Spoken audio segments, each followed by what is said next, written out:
ప్రియులారా, మన ధ్యాన భాగం రోమాపత్రిక 5వ అధ్యాయం 11 నుండి 21వ వచనం వరకు వినండి. జఫన్యా 1వ అధ్యాయం 15వ వచనం ఏమంటోంది? ఆ దినము ఉగ్రత దినము, శ్రమ ఉపద్రవము, మహానాశనము కమ్మే దినము, అంధకారము గాఢాంధకారము కమ్మే దినము, మేఘములు గాఢాంధకారము కమ్మే దినం, ఉగ్రత దినం. రోమాపత్రిక 5వ అధ్యాయం 9వ వచనంలో పేర్కొనబడింది. క్రీస్తు రక్తము ద్వారా నీతిమంతులమయ్యాము. ఆయన మనల్ని ఉగ్రత నుండి తప్పిస్తాడు. ఉగ్రత దినమంటే మహాశ్రమకాలం. ఈ వాస్తవాన్ని గుర్తించండి. పాపానికి వచ్చే శిక్ష నుండి విడుదల వచ్చింది సరే, పాపము యొక్క దుష్టశక్తి నుండి కాపాడబడుతున్నాము. ఇక ముందు పాపమనేదే లేకుండా మనల్ని రక్షిస్తాడు. విశ్వాసులందరూ ఉగ్రత దినానికి ముందే ఎత్తబడడం ఖాయం. ఉగ్రత దినాన్ని మనం తప్పించుకుంటాము. ఇందులో మన యోగ్యత గాని అర్హత గాని ఏదీ లేదు. దేవుని కృపచేత రక్షించబడ్డాము, అంతే. రక్షించబడమే కాదు, కృపచేతనే జీవిస్తున్నాము. ఆయన కృపచేతనే నిత్యత్వం పర్యంతము పరలోకంలో ఉండబోతాము. క్రీస్తు ద్వారా ఉగ్రత నుండి తప్పించబడుతున్నాము.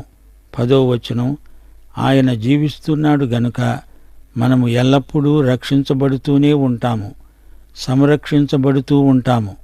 యేసు మరణమే మనలను దేవునితో సమాధానపరిచింది. మనము దేవునితో సమాధానపరచబడిన వారము. ఇక్కడ మనలను రక్షించిన యేసు పరలోకములో ఉండి మన రక్షణను కొనసాగిస్తున్నాడు. అంతేకాదు, మన ప్రభువైన యేసుక్రీస్తు ద్వారా మనము దేవుని యందు అతిశయిస్తాము. ఆయన ద్వారానే మనకి సమాధాన స్థితి ప్రాప్తించింది. ఇది ఆనందాతిశయం, మహానందం. సమాధాన స్థితిలో యేసు ప్రాయశ్చిత్త బలి ఇమిడి ఉంది. దేవుని యందు మనకెంతో ఆనందం. నీ పరిస్థితులు ఎలా ఉన్నా, నీకెన్ని సమస్యలున్నా, నీవు నీ దేవుని యందు మహానందం పొందుతావు. ఆయన సజీవ దేవుడు, సత్యవంతుడు, సర్వశక్తిమంతుడు.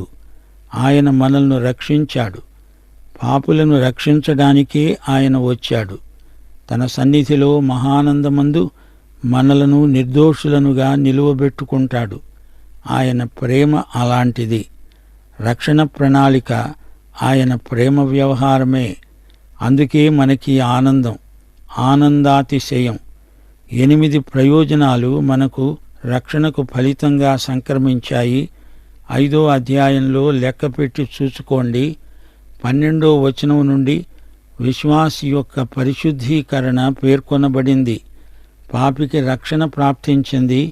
ఇప్పుడు పరిశుద్ధపరచబడిన అనుభూతి విశ్వాసికి కలుగుతుంది. రక్షణ యందు నీతిమంతులముగా తీర్చబడ్డాము. దేవుడు నీకు ఇంకా ఏదో చేస్తాడు. అదేమిటి అంటారా? నీవు నీతిమంతుడవు అని దేవుడు తీర్పు చెప్పాడు సరే, అంత మాత్రాన ఆ ఫలాన నీవు పరిశుద్ధుడివి అయిపోవు. నీ హృదయంలో మార్పు రావాలి. దేవుడు నిన్ను పాపంలో అలాగే విడిచిపెట్టి నిన్ను ఊరికే నీతిమంతుడని పేరు పెట్టి ఊరుకుంటాడా? మనం పరిశుద్ధులమై హృదయశుద్ధి పొందాలి. నిన్ను నీతిమంతుడు అనడమే కాదు, నిన్ను నీతిమంతుణ్ణిగా చేసే బాధ్యత ఆయనదే. అనగా పాపివైన నీవు నీతిమంతుడవని పేరు పొంది కృపలో ఎదగాలి. దేవుని కోసం ప్రత్యేకించబడాలి. రోమాపత్రిక 5వ అధ్యాయం 12వ వచనం నుండి పరిశుద్ధీకరణ అనుభూతి ప్రస్తావించబడింది. ఇలా ఉండగా ఒక మనుష్యుని ద్వారా పాపము, పాపము ద్వారా మరణము లోకములో ఎలా ప్రవేశించాయో, అలాగే మనుష్యులందరూ పాపము చేసినందున మరణము అందరికీ సంప్రాప్తమైంది. విమోచకుని ద్వారా రక్షణ ప్రణాళిక అమలులోకి వచ్చింది. అందరికీ ఈ రక్షణ ఉద్దేశించబడింది. ఒక మనిషి ద్వారా పాపం, ఒక దుష్ట నియమశక్తి మానవతలో ప్రవేశించింది. పాపం ద్వారా మరణం వచ్చింది. మరణం మనుషులందరికీ ప్రసరించింది. అందరూ పాపం చేశారు అనే ప్రాతిపదిక మీద ఇదంతా పనిచేస్తోంది. పాపము యొక్క ఆరంభ బిందువు ఆదాము చేసిన ప్రథమ పాపం. ఏదెను తోటలో ఆదాము చేసిన మొదటి పాపం అవిధేయత. దాన్ని బట్టి ఆదాము సంతతి అంతటికీ ఈ పాపం ప్రసరించింది. అందరి మీదికి మరణం వచ్చి పడింది. గమనించండి, మానవులంతా పాపులు. 4 విధాల మనుషులు పాపులు. 1, పాపక్రియలు చేస్తారు గనుక పాపులు. 2, స్వభావరీత్యా మానవులందరూ పాపులు. పాపం చెయ్యబట్టి పాపులము కాము గాని పాపులము కాబట్టే పాపం చేస్తాము. పాప స్వభావం మనిషిలో ఉంది. 3, మానవులంతా పాపమనే స్థితిలో ఉన్నారు. మానవ కుటుంబమంతా పాప కుటుంబమని దేవుని తీర్పు. 4, ఆదామీయ పాపం మనకు అనగా ఆదాము సంతతికి ఆరోపించబడింది గనుక మానవులంతా పాపులు. ఆదాము మానవ ప్రతినిధిగా పాపం చేశాడు గనుక ఆదాము పాపం మానవత అంతటికీ ఆరోపించబడింది. ఆదాము పాత మానవతకు శిరస్సు, అలాగే కొత్త మానవతకు క్రీస్తు శిరస్సు. క్రీస్తునందు విశ్వాసముంచిన వారు నూతన సృష్టిలో భాగమవుతున్నారు. ఆదాము పాపము మనల్నందరినీ పాపులను చేసి విడిచింది. మనము ఆదామునందు పాపము చేసిన వారమవుతున్నాము. మనము పుట్టకముందే మనము ఏ పాపక్రియ చేయటానికి ఆస్కారం లేనప్పుడే మనమందరము ఆదామునందు పాపులమే. హెబ్రీ పత్రిక 7వ అధ్యాయం 9వ వచనం, 10వ వంతులను పుచ్చుకొనే లేవి కూడా అబ్రహాము ద్వారా దశమాంశములను ఇచ్చాడు. లేవి పుట్టకమునిపే అతడు మెల్కీసెదెకుకు దశమ భాగాలు చెల్లించాడు. మెల్కీసెదెకు అతని పితరుణ్ణి కలుసుకున్నప్పుడు లేవి తన పితరుని గర్భములో ఉన్నాడు. మనము ఆదామునందు పుట్టకమునిపే ఎప్పుడో పాపులము, పాపం చేసిన వారము అయ్యాము. ఆదాము ఏమి చేశాడో అదంతా మనం చేసినట్లే. ఆదాము యొక్క అవిధేయతా పాపం మనందర్నీ పాపులనుగా చేసింది. ఆదాము పాపము మనందరికీ ఆరోపించబడింది. యేసు మరణము ద్వారా ఆయన నీతి మనకు ఆరోపించబడింది. నూతన సృష్టికి, ఈ నూతన ఆధ్యాత్మిక జాతికి క్రీస్తే శిరస్సు, సంఘము ఆయన శరీరం. ఈ సంఘపు పునాది క్రీస్తే. సంఘ శరీరానికి శిరస్సు క్రీస్తే. నీటి ద్వారా, వాక్యము ద్వారా కలిగిన నూతన సృష్టి ఇది. 1 కొరింథీ 15వ అధ్యాయం 45 నుండి 47వ వచనం వరకు. ఆదామనే మొదటి మనుష్యుడు జీవించే ప్రాణి అయ్యాడు అని రాయబడి ఉన్నది. కడపటి ఆదాము జీవింపచేసే ఆత్మ అయ్యాడు. మొదటి మనుష్యుడు భూసంబంధి అయి మంటి నుండి పుట్టినవాడు. రెండో మనుష్యుడు పరలోకము నుండి వచ్చినవాడు. క్రీస్తే కడపటి ఆదాము. క్రీస్తు తరువాత మరో ఆదాము అనగా మూడో ఆదాము లేడు. క్రీస్తు రెండో మనుష్యుడు. ఆయన తరువాత అనేక మంది మనుష్యులు నూతన సృష్టికి చెందినవారు. ఆదామునందు మనము కోల్పోయిన దానికంటే ఎంతో ఎక్కువ క్రీస్తునందు పొందాము. 1 కొరింథీ 15వ అధ్యాయం 21, 22 వచనాలు. మనుష్యుని ద్వారా మరణము వచ్చింది గనుక మనుష్యుని ద్వారానే మృతుల పునరుత్థానము కలిగింది. ఆదామునందు అందరూ ఎలా మృతి పొందుతున్నారో అలాగే క్రీస్తునందు అందరూ బ్రతికించబడతారు. మరణము ఆదాము ద్వారా వచ్చింది. క్రీస్తునందు అందరూ మృతులే. దేవుడు మనిషిని సృజించింది చావటానికి కాదు. అంతకంటే గొప్ప ఉద్దేశ్యం మానవుని పట్ల దేవునికి ఉంది. రోమాపత్రిక 5వ అధ్యాయం 13వ వచనం, ధర్మశాస్త్రము వచ్చినదనుక పాపము లోకములో ఉంది, గాని ధర్మశాస్త్రము లేనప్పుడు పాపము ఆరోపించబడదు. అనగా ఆదాము నుండి మోషే వరకు పాపము లోకములో ఉన్నది, గాని పాపము అంతవరకు అక్రమము కాదు. అంతవరకు అది దేవునికి తిరుగుబాటుగానే ఎంచబడింది. కయీను తన సోదరుణ్ణి హత్యగావించినప్పుడు అతనికి మరణశిక్ష విధించబడలేదు. అంతవరకు ధర్మశాస్త్రము ఇంకా రాలేదు. నిర్గమకాండం 20వ అధ్యాయం 13వ వచనం నరహత్య చేయకూడదు అని చెప్పి ఉండలేదు. పైగా కయీను కాపుదల కోసం దేవుడతనికి ముద్ర వేసి విడిచాడు. కయీను కొడుకుల్లో ఒకడు లెమెకు అనేవాడు తానెందుకు ఒక మనిషిని చంపాడో చెబుతూ బీరాలు పలికాడు అన్నాడు. ఆదికాండం 4వ అధ్యాయం 23, 24 వచనాలు. ఓ ఆదా, ఓ సిల్లా, నా పలుకు వినండి. లెమెకు భార్యలారా, నా మాట ఆలకించండి. నన్ను గాయపరిచినందుకై ఒక మనుష్యుణ్ణి చంపాను. నన్ను దెబ్బ కొట్టినందుకై ఒక పడుచువాణ్ణి నేను చంపాను. 7 అంతలు ప్రతిదండన కయీను కోసము వచ్చిన ఎడల లెమెకు కోసము 77 అంతలు వస్తుంది. శ్రోతలు గమనించండి. లెమెకు ఒక కారణం చూపుతున్నాడు. జలప్రళయానికి ముందు మనుషులందరూ పాపంతో బాగా నిండిపోయి ఉన్నారు. ఆదికాండం 6వ అధ్యాయం 5వ వచనం నరుల చెడుతనము భూమి మీద గొప్పదని, వారి హృదయము యొక్క తలంపులలోని ఊహ అంతా ఎల్లప్పుడూ కేవలము చెడ్డదని యెహోవా చూచాడు. అయితే అప్పుడు ధర్మశాస్త్రం లేదు. అందుచేత ధర్మశాస్త్రం మీరిన నేరమంటూ వారి మీద మోపబడలేదు. అప్పుడు దశాజ్ఞలు లేవు గదా. వారు పాపులు గనుక వారు శిక్షించబడ్డారు. సువార్తను ఎన్నడూ విని ఉండని వారికి ఇదే ప్రాతిపదిక మీద శిక్ష విధించబడుతుంది. మనుషులంతా నశించిన జాతి. మానవునికి విమోచన కావాలి. మానవుని భావజీవితం కూడా పాపభూయిష్టమైనది. మనుషులు రక్షించబడడానికి ఇష్టపడరు. మనుషులంతా దేవునికి దూరస్తులు. నశించిన మానవ స్వభావం దేవుడంటే ఇష్టపడదు. నశించిన మానవతకు రక్షించబడాలనే ఆశ కలగదు. 14వ వచనం అయినా ఆదాము చేసిన అతిక్రమమును పోలి పాపము చేయని వారి మీద కూడా ఆదాము మొదలుకొని మోషే వరకు మరణము ఏలింది. ఆదాము రాబోయే వానికి గుర్తై ఉన్నాడు. పౌలు ఇక్కడ మరణమును ఒక వ్యక్తిగా పేర్కొంటున్నాడు. ఆదాము నుండి మోషే వరకు మరణమే రాజు. అందరినీ మరణము ఏలింది. ఆదాము దశాజ్ఞలను మీరాడా? అసలు ధర్మశాస్త్రం అప్పుడు లేదు గదా. అయినా మనిషి పాపే.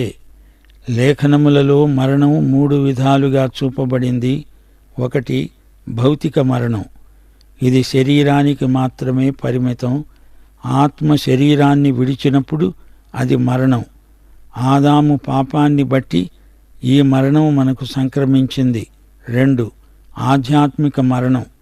ఇది దేవుని నుండి ఎడబాటు, దేవునికి తిరుగుబాటు. ఈ మనస్తత్వం మనకు ఆదామీయ పిత్రార్జితం.